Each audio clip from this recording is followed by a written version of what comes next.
enabled me, I should say, to bring a little giant to the fore. Julio Cesar Chavez, 87-0, that is handicapped by not being bilingual, but yet has had the capability and the ability to win the imagination of all the people in the world and to be the largest single attraction on earth. Granted, Mr. King, and I think all of what you say makes perfectly good sense, but these folks do not garner the type of multi-million-dollar bouts that some of the heavyweights do. Are you not precluded for the moment out of what could be the really big money-making bouts?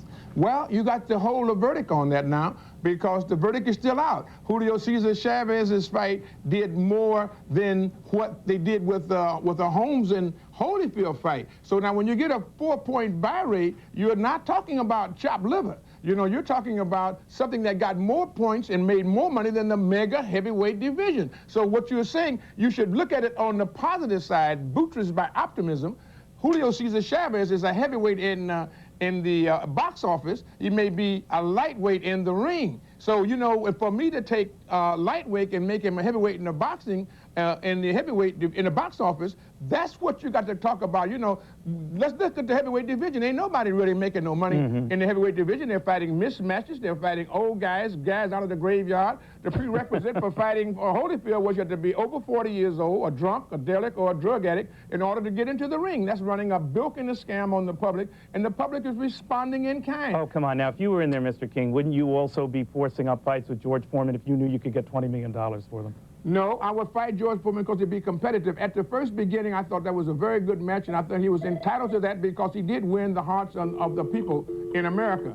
So I feel that he was entitled to have that shot. But you got to also fight quality guys, and these guys have not taken on any type of quality since they've been in the heavyweight division. I didn't really know how good I was until someone else got at the helm. All right, let me talk about other things that seem to invariably surround you, and you overcome these hardships, but they're your way again. There are reports on and off again of an FBI and a separate grand jury investigation into your business practices, among other things saying that at least when it came to some of your financial declarations in the past, they've been falsified.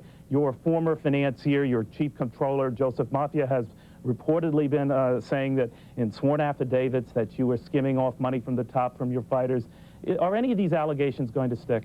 Absolutely not. They're all categorical lies, you know, and this is what they do. They have to use propaganda in order to compete with me. Since they cannot compete with me in the arena of honest labor, performance, and integrity, they have to make up propaganda stories and smoke screens. If I was doing a half of these things, or even a fraction of them, I wouldn't be sitting here talking to you.